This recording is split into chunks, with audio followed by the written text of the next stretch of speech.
financial results conference call. All participants will be in a listen-only mode.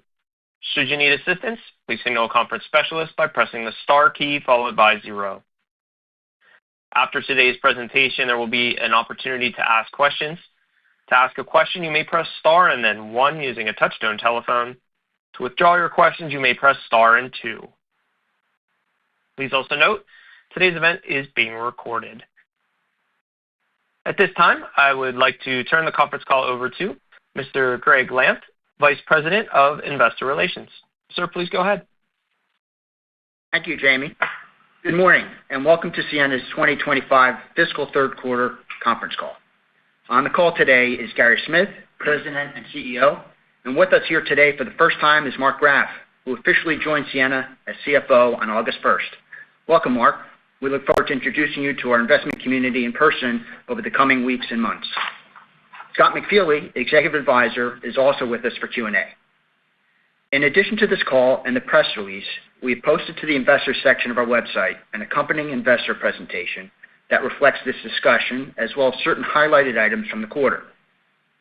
Our comments today speak to our recent performance, our view on current market dynamics and drivers of our business, as well as a discussion of our financial outlook. Today's discussion includes certain adjusted or non-GAAP measures of Ciena's results of operations. A reconciliation of these non-GAAP measures to our GAAP results is included in today's press release. Before turning the call over to Gary, I'll remind you that during this call, we'll be making certain forward-looking statements. Such statements, including our quarterly and annual guidance, commentary on market dynamics, and discussion of our long-term opportunities and strategy, are based on current expectations, forecasts, and assumptions regarding the company and its markets, which include risks and uncertainties that could cause actual results to differ materially from the statements discussed today. Assumptions relating to our outlook, whether mentioned on this call or included in the investor presentation that we posted earlier today, are an important part of our forward-looking statements, and we encourage you to consider them. Our forward-looking statements should also be viewed in the context of the risk factors detailed in our most recent 10-K and our 10-Q, which we expect to file with the SEC later today. Ciena assumes no obligation to update the information discussed in this conference call, whether as a result of new information, future events, or otherwise. As always, we'll allow for as much Q&A as possible today, though ask that you limit yourselves to one question and one follow-up. With that, I'll turn the call over to Gary. Thanks, Greg, and good morning, everyone. I'd like to start by welcoming Mark to Ciena and to today's call. We're excited to have you on board and look forward to the value and experience you'll bring in leading our finance organization and our global financial strategy moving forward. Now let me turn to the quarter's results. We had another really strong quarter across the board. Q3 25 revenue was $1.22 billion, above the top end of our guidance. Importantly, as we focus on driving increased profitability, we delivered quarterly adjusted EPS of 67 cents, up 60% sequentially and 91% year over year. This really demonstrating our expanded operating leverage from our business. I would characterize demand during the quarter as continuing to be broad-based and durable across both cloud provider and service provider segments. In fact, we had 2 10% customers in the quarter, including one global cloud provider and one tier 1 service provider, really underscoring our diversified strength and momentum. Further evidence of strong demand was in our Q3 order book, which was, again, considerably above revenue and, in fact, set a new quarterly record for us. The step function increase in orders we've seen in recent quarters really underscores how the network is now fundamental to the underpinning, growth, and monetization of AI. At a strategic level, for cloud providers to monetize their substantial AI investments in LLMs and GPUs and related data center infrastructure, they need to invest in the network infrastructure that interconnect data centers, or they risk stranding their massive investments. Quite simply, AI enablement and adoption is only achieved when data is moved beyond the data center by the network to end customers. Whether for training or inferring, These data center investments need to be interconnected by cutting-edge, low-latency, high-speed connectivity solutions. This is a powerful combination that requires the scaling up of system rack density, scaling out between racks within the data center, and scaling across with connectivity between data centers. This will entail a multi-year investment effort on a truly global scale. And this growing focus on high-speed connectivity plays directly to our core strengths and value proposition. Our portfolio, as you know, including WaveLogic Technologies, the RLS platform, the Navigator domain controller, and our interconnect solutions, continue to be recognized as the industry standard for AI network infrastructure, solidifying our role as a critical enabler in this transformation. And with an 18 to 24-month lead with WaveLogic 6 and RLS, we clearly have the world's most advanced technology. When coupled with our global customer relationships, this means that Ciena is best positioned to serve these opportunities. Now let's return to our customer highlights, starting with cloud providers. Cloud providers continue to invest in AI at an unprecedented pace, with many announcing over the past quarter their intent to increase their expected spend on AI for future quarters and years beyond. Here I'd like to update you on our progress with two industry-first wins with cloud providers that we signaled last quarter. The first win is for the scale-across architecture that I just mentioned. More specifically, this is a dedicated AI infrastructure project related to training and the interconnection of geographically distributed regional GPU clusters. This North American-based project is the industry's first dedicated build for this use case and is comprised of our RLS platform and the WaveLogic 6 Nano 800 gig ZR plug from our interconnects portfolio. Initial revenue shipments are underway, and we expect this to ramp to hundreds of millions of dollars over the next several quarters. Second of these wins that I'd like to highlight is for a focused application inside the data center for out-of-band network management, a solution we have shorthanded as DCOM. We co-developed this solution with a hyperscaler, which allows them to streamline the installation and management of its large-scale data center operations, improving scalability and reducing power and space.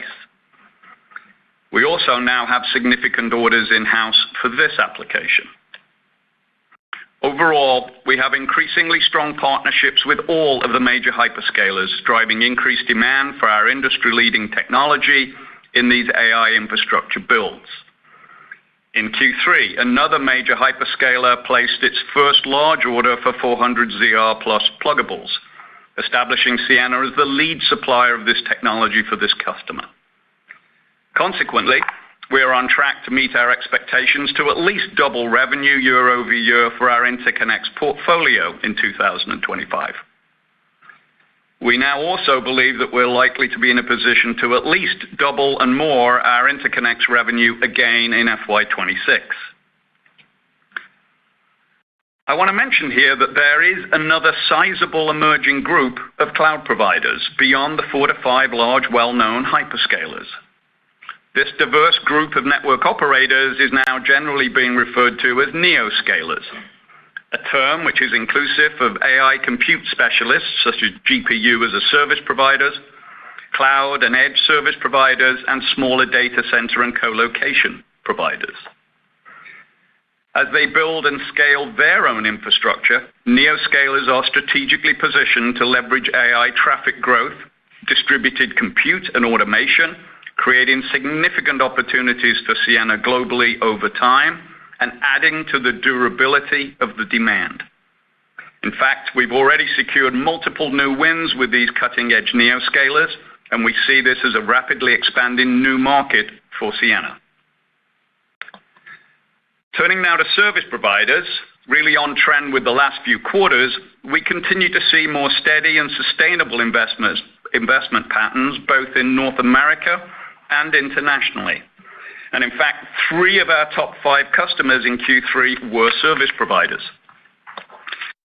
This includes renewed investment in building out their core infrastructure, in part driven by strong demand from cloud providers for managed optical fiber networks, or MOFN.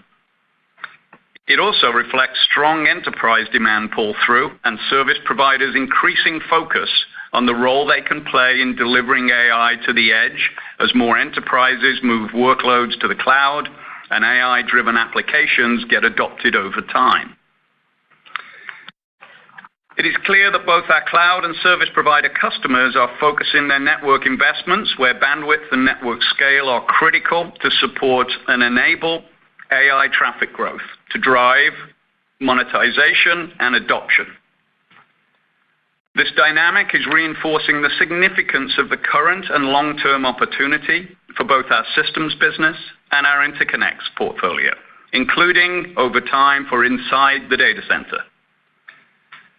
To ensure we can take full advantage of those growth opportunities, and as part of our regular review of our overall product portfolio, we recently made decisions to align our strategic investments on our coherent optical systems, interconnects, coherent routing, and innovative solutions like our data center out-of-band management solution, which I mentioned earlier.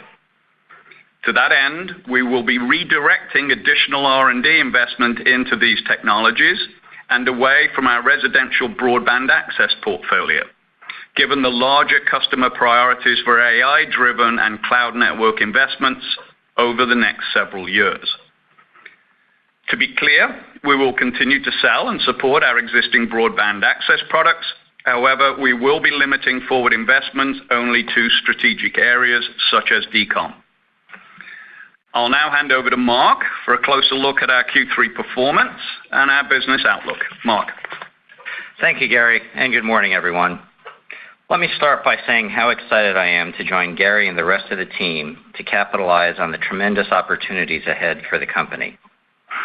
While only a month in, my enthusiasm has only grown as I've found my new colleagues both focused and determined, our technology portfolio world-class, and the company's culture centered on delighting our customers.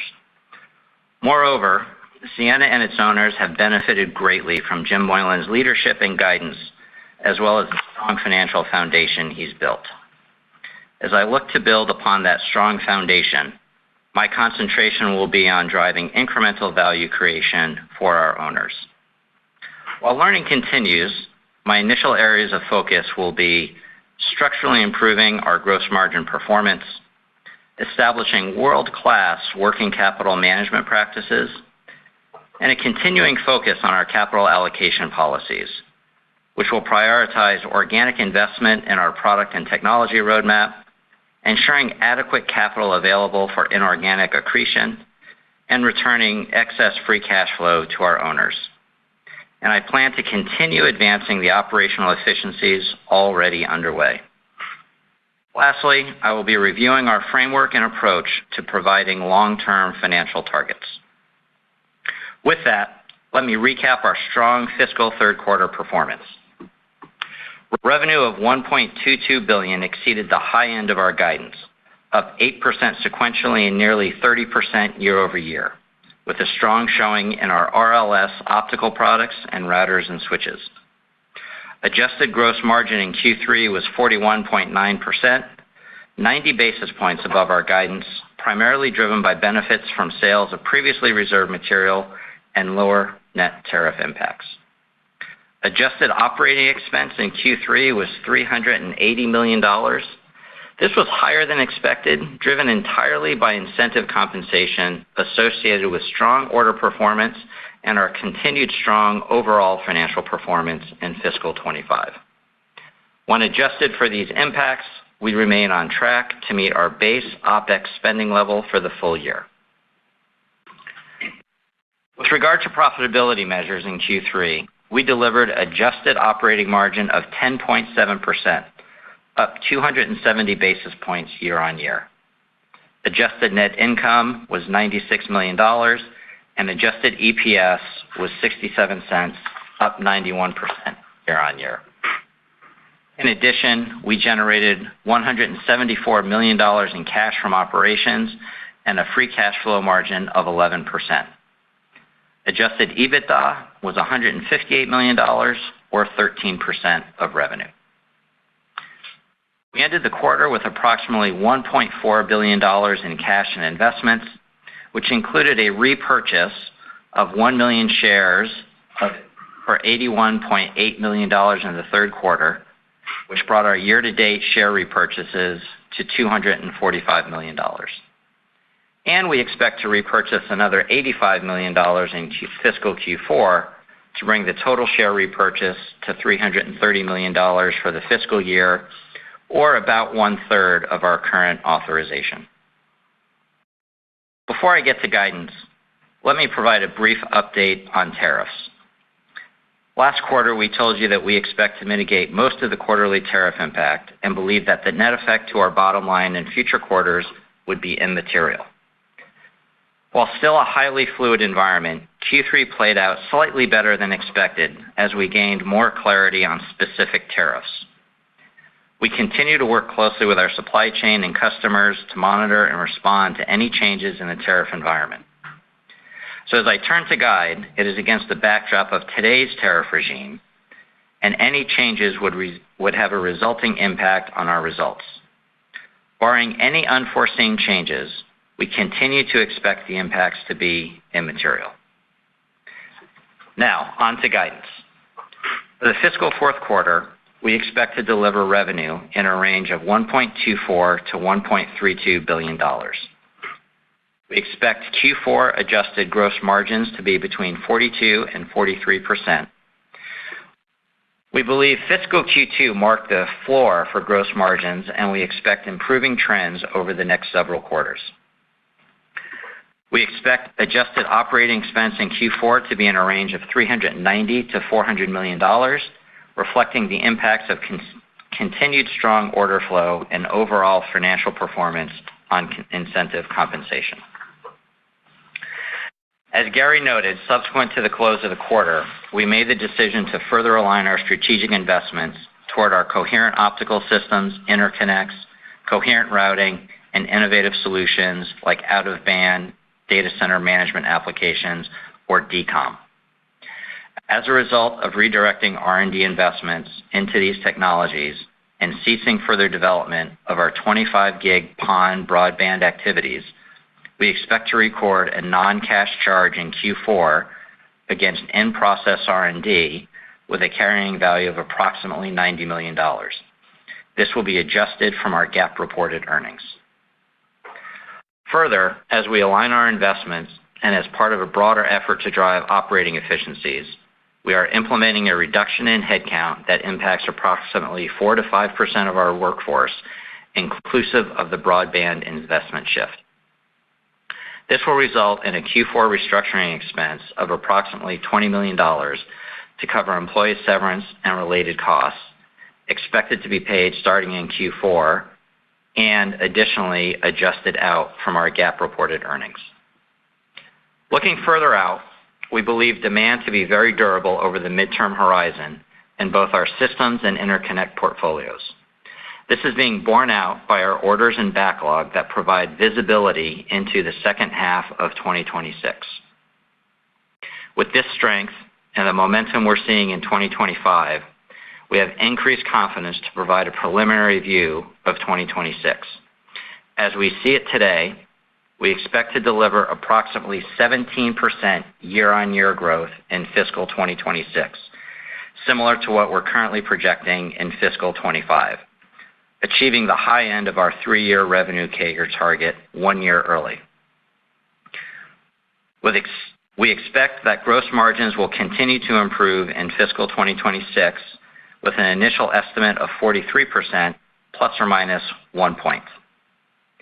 And we expect to continue investment in our product and technology roadmap funded by a combination of portfolio decisions and operational efficiencies, the net result of which will enable fiscal 2026 OpEx to be flat to fiscal 2025 at approximately $1.5 billion.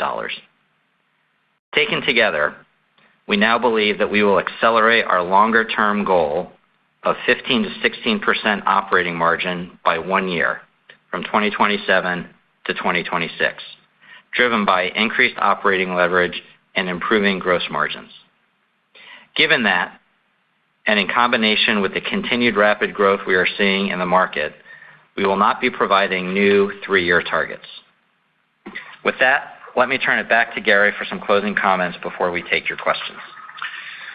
Mark, and in summary, we are seeing strong, broad-based growth across our portfolio, driven by accelerated demand from AI workloads, related cloud traffic, and steadily improving service provider investments. To be clear, we believe we're in the midst of a positive secular change in the scope of our opportunity, as well as our growth trajectory, given that the network has never been more critical, particularly as traffic flows out of the data centers.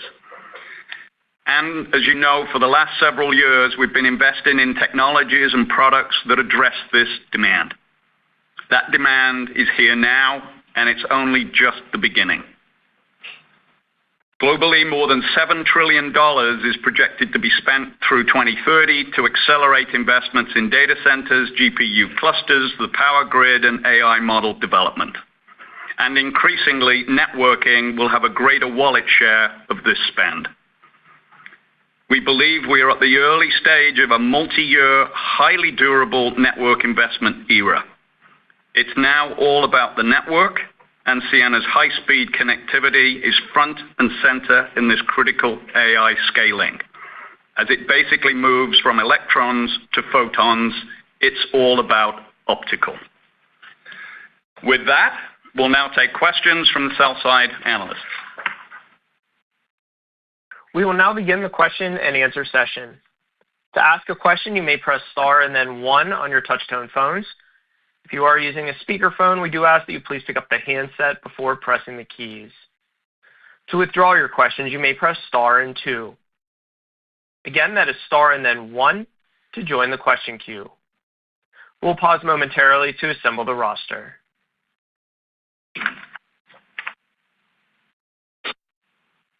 And our first question today comes from George Notter from Wolfe Research. Please go ahead with your question.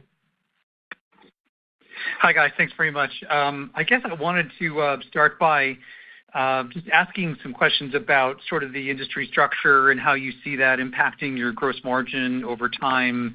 Obviously, we've seen Infinera get consumed by Nokia. They're putting those two businesses together. A lot of the smaller subscale guys in the industry have fallen by the wayside, I think, to some degree. And so it seems like the market environment should be much better for you guys. How do you think about that as it relates to gross margin going forward? And do you see some opportunities to be more firm on price or even raise price as the market kind of coalesces around two vendors or even just Ciena? Any thoughts there? Thanks. Thanks, George. Listen, I think, as you know, we've invested very strongly, in the high-speed connectivity, and we clearly have, an 18 months to 24-month lead on that. So I think that's highly valued by the cloud providers and hyperscalers and service providers as well. So I think we have a very strong competitive advantage there, and I think the structure of the industry, has improved considerably over the last few years. And that does play through to our expectation. It's a confluence of elements around our improving gross margin. I'll let Mark talk to some of the other elements there. But basically, that's part of, the economics that we believe we can get over time into the mid-40s gross margin. As Mark said, we called really Q2 as the bottom for that, and we expect to see steadily improving gross margins quarterly over time. Yeah, George, hi. This is Mark. What I would add to what Gary said is we're really trying to take a pretty structured approach to how we think about gross margins, and we think about those really in 3 buckets. The first bucket is, how do we design products that have a long life with continuing reducing cost structures? The second is optimizing, how we work with our supply chain and our suppliers to really make sure that we're realizing and accelerating those unit costs on those items that we procure. And then the third piece is really making sure that we're having the conversations, which we are real time with some of our customers, to ensure a fair value exchange. As we think about the current construct, we're really excited about expanding our footprint. And given the long life of these products, we think that sets us up really well for gross margin expansion as they continue to invest in their networks. Got it. In terms of value exchange, I assume you're talking about the potential for raising price or being firmer on price. Is that an option for you guys? I think the expression value exchange is a much nicer expression, George. Yes. Yes. Fair enough. Thanks very much, guys. Thanks. Thanks, George. Our next question comes from Samik Chatterjee from J.P. Morgan. Please go ahead with your question.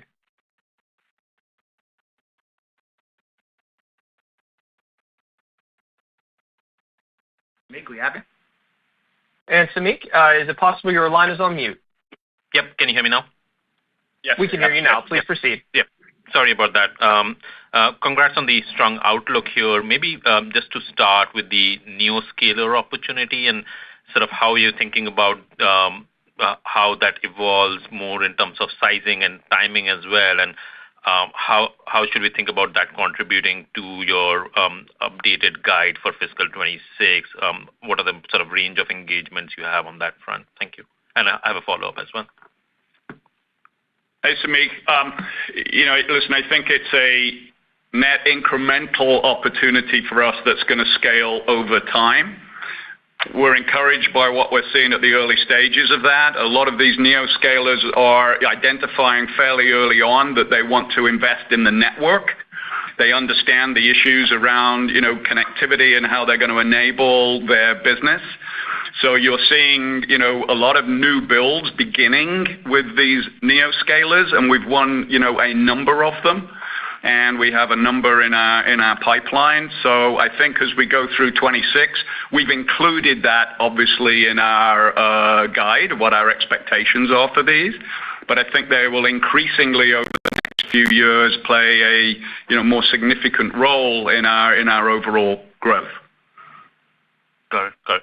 And maybe for my follow-up, staying on this sort of guidance for about 17% growth, similar to fiscal 25, how should I think about the composition, if it's at all different compared to fiscal 25? Because between telcos, MOFNs, cloud companies, and then you have the incremental opportunities around NeoCloud and the component revenues that you've also talked about, is there sort of a way to think about how maybe the composition of the growth is different from fiscal 25, even though the growth rate is pretty similar? I think increasingly, obviously, it's driven by AI workloads, but I would also say that, we expect service providers to play an increasing role in that. Both, delivering hybrid networks to the cloud players and also in these managed optical fiber networks. We're seeing multiple opportunities both in North America and internationally in MOFN. So, roughly right now, directly hyperscalers in their various forms, including neoscalers, is roughly about 50% of our business. Our kind of view is I expect that to be similar actually in 26, but a large part of that service provider workload will be MOFN and cloud and AI edge related. So, I think it's going to be a confluence of platforms that deliver those workloads. Yeah, if I would just, hey, Samik, it's Mark. I would just add that, we've got reasonably good visibility into that, given the huge backlog that we have today and what we expect to leave Q4 with. So I would agree with what Gary's saying. Good. Thank you. And Mark, look forward to working with you. Thank you. Thank you. You too. And our next question comes from Meta Marshall from Morgan Stanley. Please go ahead with your question. Great. Thanks. And congrats on the great quarter. Just wanted to get a sense of, you guys have been making efforts to increase utilization on some of the pluggable platforms and just kind of getting increased utilization out of that. Just wondered how much of the gross margin upside kind of came from mix relative to kind of initiatives on your own part. And then just if you could kind of identify on gross margins, just what was the upside from tariffs versus expectations. Thanks. Yeah. Hi, Meta. It's Mark. Let me take that, and then I'll let Scott and Gary add some color. In terms of the gross margin uptick that we're looking at, as we scale those parts, we're expecting obviously those unit costs to come down, and that really played out the way we expected in Q3. As we look forward to the 42%-43% guide that we gave, and then the 43% plus or minus guide that we gave for 26, we expect those trends to continue, and so we should be seeing some tailwinds from improving ramps of those products as they get cost reduced just through scale. The second part of your question around the goodness that we saw in Q3 from tariffs, we told you last quarter that we expected to be about $10 million roughly in tariff costs per quarter.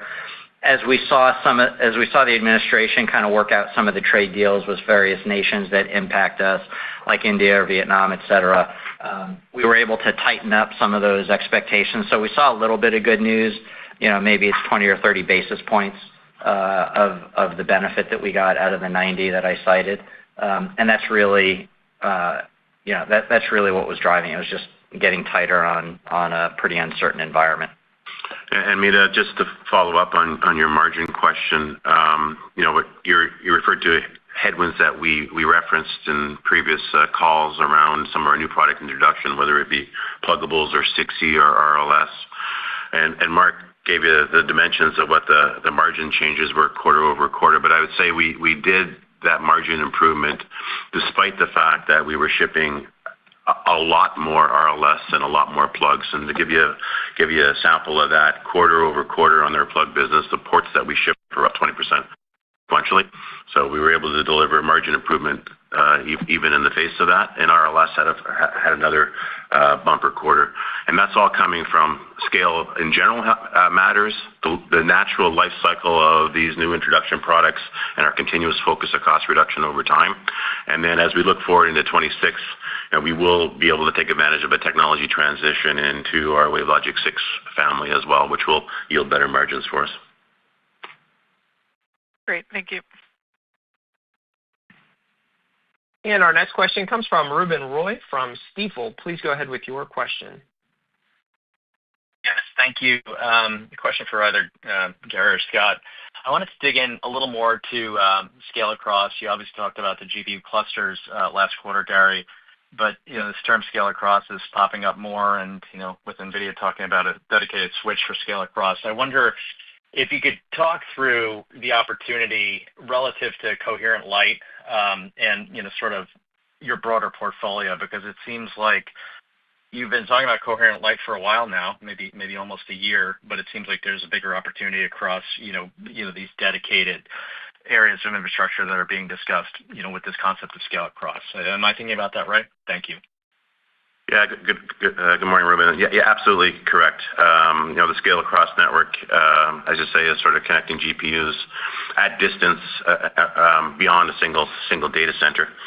The actual specific example that we referenced in terms of the first customer movement on that, at a high level, you would have thought that may have been an opportunity for coherent light, but what we actually see is more and more often these cloud providers are needing to bring the network to the power. And the power and where they can get the power is dictating the distances and the performance requirements. In order for you to be a leader to service that demand, you need to have a breadth of capabilities. Coherent light will be an important one of those on the menu. But this particular example, we had to actually use our performance optics, so it's 800 gig 6 nano because of the distance they were pushing. But for sure, coherent light still believe in the opportunity. It's not a question of if, it's a question of when. And the view we put out in the past was that we would expect to see revenue start to flow on those technologies in 27. I don't think our perspective has changed on that. Got it. Thank you, Scott. And then just a quick follow-up on the residential broadband. I might have missed this, but in terms of, I think you said you're going to continue to support the business. It sounds like there's a little bit of PON activity going on again, and we've got some subsidy-related, stuff happening here in North America. Is that something that you folks might be looking to potentially divest or, just no more investment and just kind of run rate that out, over however long the time period is that takes? So I think Ruben, it's more the latter approach. And I think, if you think about the growth opportunities that we've got, across the board on AI workloads, we really want to prioritize those. So we're going to continue to support, our broadband initiatives there. We are just really not going to put the longer-term roadmap for that in place, which we were investing in. And I think, given our priorities, it makes absolute sense to put it front and center behind the optical portfolio. Yeah, and Ruben, specifically, when we say, defocus or prioritize, the future investment, what we're talking about here is the higher capacity PON technologies, 25 gig and 100 gig PON. PON is still an important technology for us in terms of offering, an access choice on our routing and switching portfolio, and a key contributor to, optics inside the data center with our DCOM solution set. Very helpful. Congrats on the great quarter and guide. Thanks, Ruben. Our next question comes from Simon Leopold from Raymond James. Please go ahead with your question.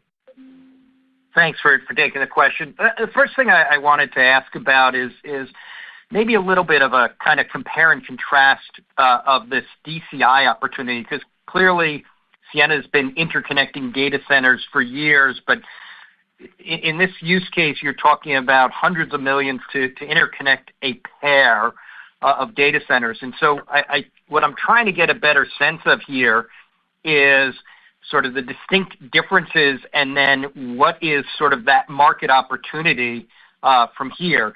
And then just I'll give you my follow-up as well, which is the routing and switching business outperformed expectations this quarter, and when we pair this with the reduced focus on residential broadband, it would imply that there's some other aspect driving it. And I'd like to see if you could unpack, is this more about the service provider activity in routing, or is the strength this telemetry opportunity that Gary mentioned earlier in the call? Thank you.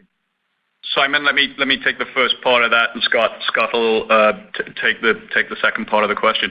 I think what's different around this data, DCI connectivity we're seeing, it's shorter distance, and it's a dedicated training network, if you were to put it simply. So it's super, high speed, low latency. That's why it's using our RLS and the 800 gig plugs at scale. This is just one region of this particular hyperscaler. We believe that there are other applications, that this same application will roll out both at this hyperscaler and at others. It's the first one of its kind that we're aware of, and we're beginning to roll that out now. But it's dedicated for training across multiple GPU clusters. And on the routing and switching question, Simon, I think there's two dynamics here. One, for sure, it has mirrored sort of the comeback in terms of service provider spending. As you know, it was largely exposed to the service provider space in terms of the opportunity set. So that's one key driver. The second one, though, is we are seeing an emergence of coherent routing opportunities. This is, playing to the strength of our optics inside our routers, and then you start to see that in service provider aggregation networks. And then the third one, you mentioned it, which is, the opportunity to take that routing portfolio and the technologies that we have and create this optics inside the data center for their communication network, so the DCOM, as we called it, opportunity. So those are the three drivers, and they're all contributing. Thank you. Our next question comes from Tim Long from Barclays. Please go ahead with your question. Thank you. Two for me as well. First, if you could just touch on the kind of interconnect pluggable business with the double this year and the double or more next year as well. Just talk a little bit about kind of the breadth of customer base currently in that interconnect pluggable business? And to get to that level of doubling again next year, does that imply you need some incremental wins there or not? That's number one. And number two, back to that win, Gary, that you were just talking about. If you could just touch on, sounded like hundreds of millions, maybe discuss a little bit the ramp of what you have in that one region, like kind of what's in hand right now, and any margin implications that we would expect as that deal gets up to full run rate. Thank you.